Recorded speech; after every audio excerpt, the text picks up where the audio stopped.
So, as you can tell from the box and the name of the video, my name is Jeffery Petrone.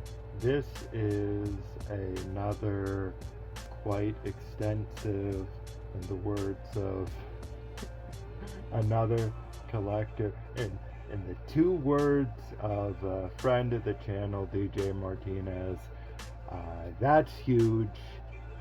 Related to the size of this cardboard box, as you just now heard. And Vinegar Syndrome, of course, does something called subscriber week. Subscriber week. I don't. No. But I mean, I do kind of. But moving on. With Subscriber Week, there's a few interesting things. Of course, there's always this element with Vinegar Syndrome where they launch and premiere interesting things, kind of not around the clock, but with a fairly shocking degree of regularity. To use phrasing that might not really scan entirely, but with this Subscriber Week thing that they do, of course, besides that, here's our current slate of releases that they'll do when announcing new titles, and there are new titles in here. A thing that is interesting with Subscriber Week, seemingly, as compared to other sales and events and launches of things, is that they'll have a swath of things on sale. And this year, and I mean, people are just, you've seen me, but imagine worse, and much worse, and more unbearable. People can be truly, deeply unbearable, especially when it comes to movies, of course. And with this sale, people were complaining in broken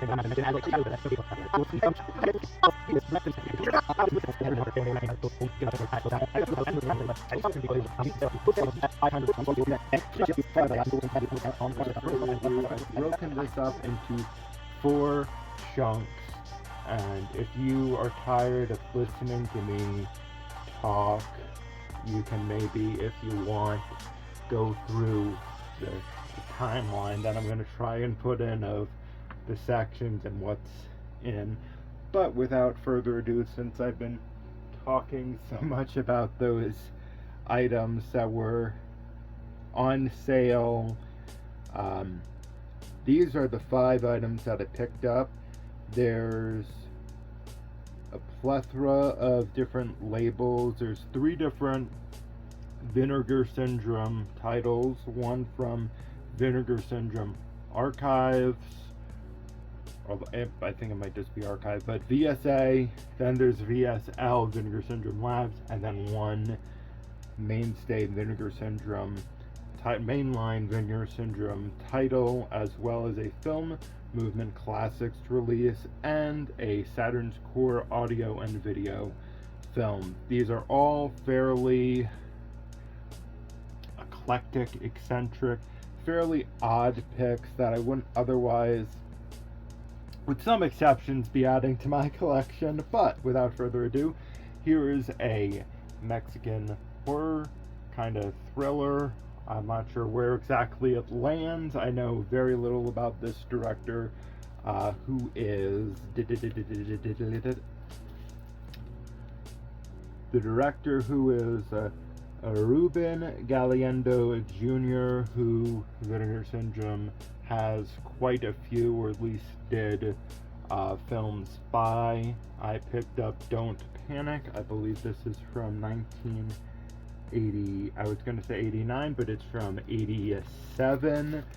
Swing and a miss out of the gate. This is I think I'm going to give that a 1. A Lech Kowalski film, and it is from 1985.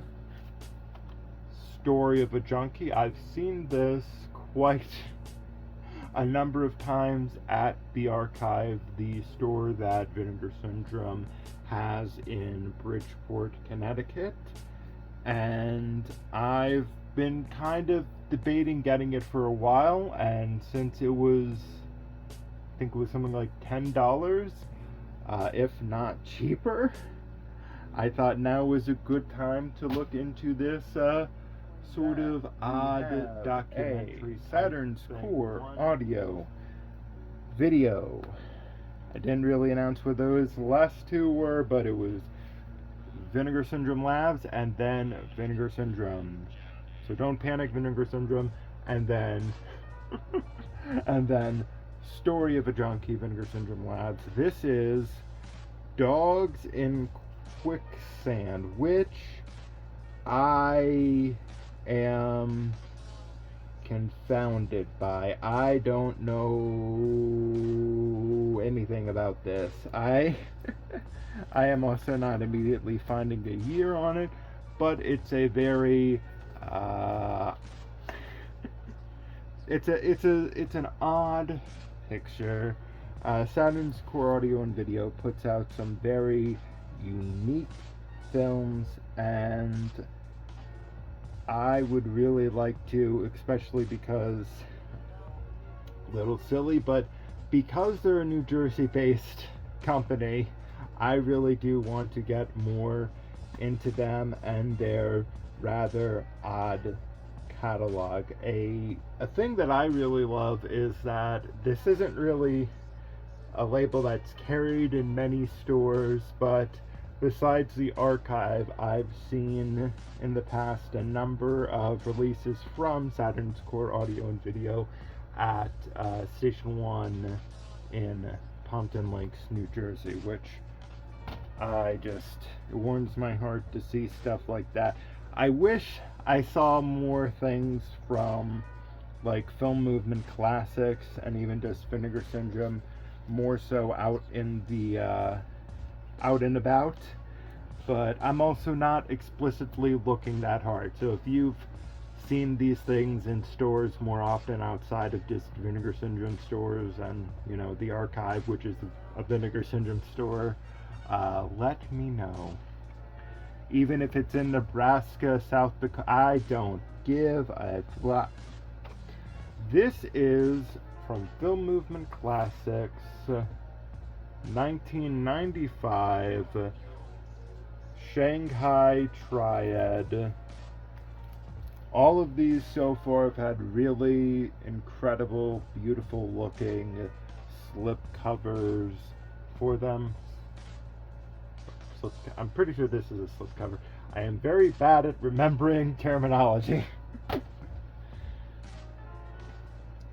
Following that, probably there's a lot of different cases and designs used by Vinegar Syndrome, but I really enjoy the kind of harder cardboard case that used, and apologies if it's not cardboard,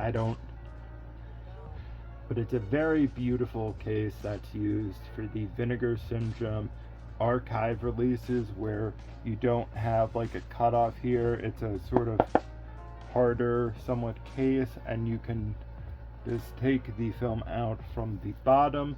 This is, I haven't even been talking that much. I just taking a breath. This is This is Unmasking The Idol from 1960. This is Unmasking The Idol from 1986. And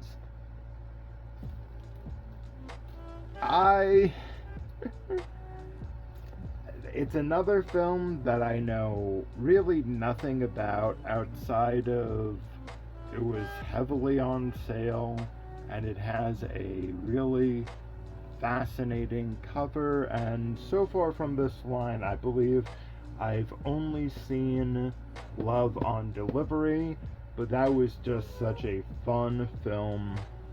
And Vinegar Syndrome,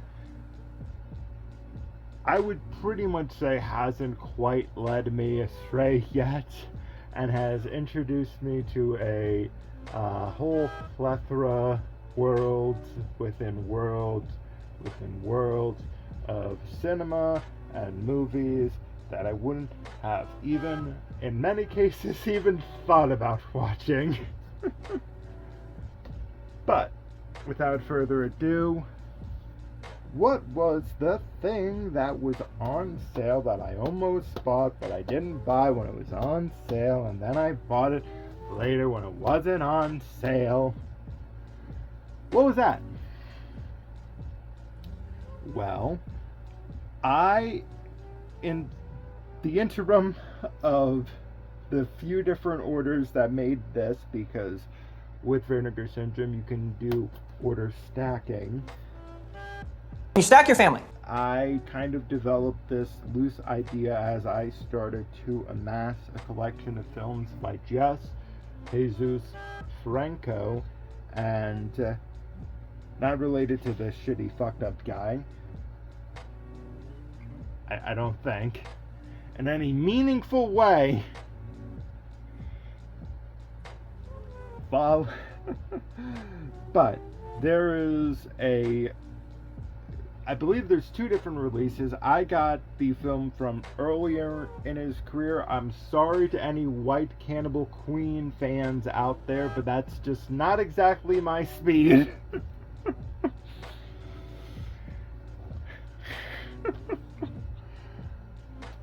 This is a set of two films, both released in 1969, but I believe filmed in 67 and 68 respectively. This is Jess Franco's Two Undercover Angels and Jess Franco's Kiss Me Monster. And this is a kind of odd film. I'm going to read from the back of Still in the early stages of his career, filmmaker Jess Franco directed this duo of outrageously stylish, pop art-infused, horror-styled capers in collaboration with producer and actor Adrian Hoven, and starring the beautiful Janine Renaud and Rosanna Yanni. Also, I don't know if these are two separate. I believe these are two separate titles, but Undercover Angels was apparently also known as Sadist Erotica and Red Lips, and that is also Red Lips. The Red Lips is apparently what the two detectives / spies. I don't know if the films are ambiguous or if they're just, they're sleuths, they're spies, they're doing things in the films, and there's monsters, so it's, what can we expect? But it's sort of at the point, seemingly from a distance, not knowing exclusively much about Jess Franco's films, once again, not related to the other guy, who of course I do not like. But this seems to be on the tipping point of where he's kind of going more out and out genre film, and then just into the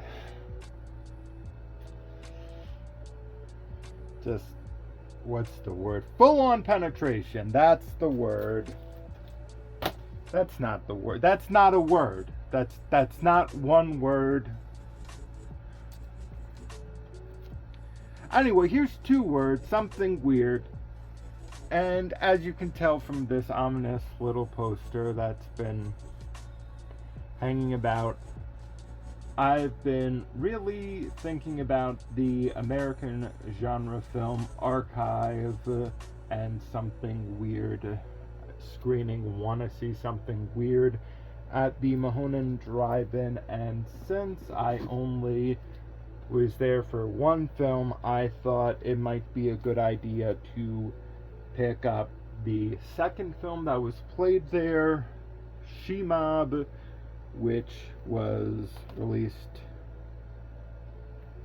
on Blu-ray through Vinegar Syndrome by the American Genre Film Archive and Something Weird. This also includes The Girl from Pussycat. She-Mob is from 1968. The Girl from Jesus fucking Christ. The Girl from Pussycat was released in 1960. Cover was not available.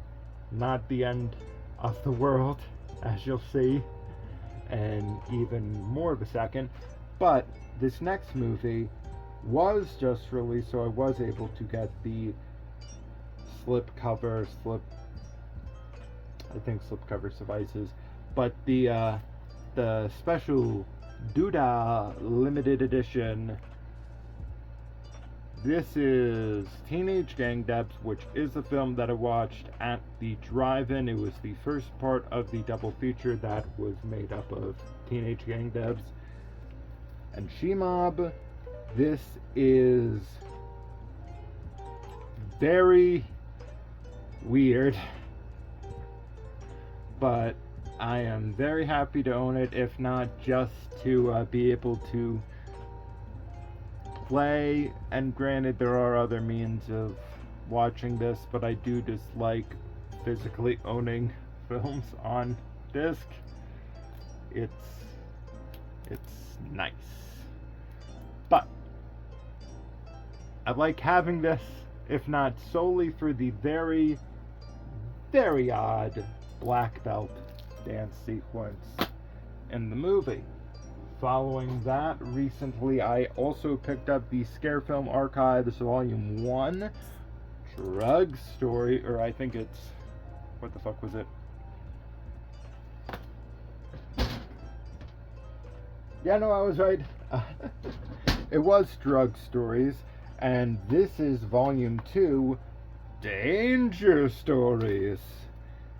And I can't wait to watch this. The first one was so damn absurd, and I could have gotten the slipcover, but alas, I passed it up. This next one might be more of a slipcase, to be fair, and this is something that goes back to even being on VHS, I think. And definitely this double feature was given a DVD release. The day I'm filming this, which might be the day it's posted, but don't. But Vinegar Syndrome posted to their YouTube page a very fun little video. They've been occasionally posting videos of people going through the archive, which I think their film archive is in Connecticut. Could be wrong.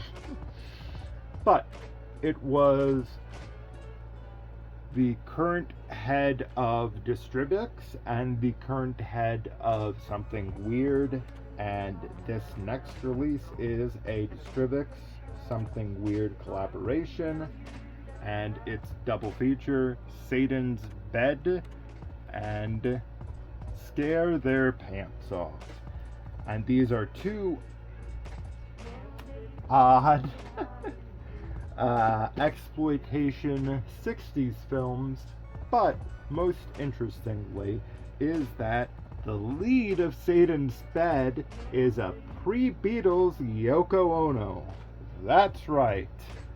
Which, if you know anything about me, I'm going to be deeply insufferable about, but not in the way that you think. Following that, moving on, we have a special report. I love Cinématographe. That's not a special report. But next two films in the collection are the two latest releases from Cinématographe. Here is a film. It's a remake of a Michael Curtiz film from the 50s. This is the 80s. I blanked on the director. Neil Jordan directed, David Mamet written remake of the film We're No Angels, and the leads in this are Robert De Niro and Sean Penn. I really enjoy the amount of films that the number of Robert De Niro films that there are in the Cinématographe collection so far, because there's already been Bang the Drum Slowly from 1973, and then now to have an underappreciated, underseen, maybe I'm not quite sure how to phrase this, because I wouldn't quite know where to place this in terms of De Niro's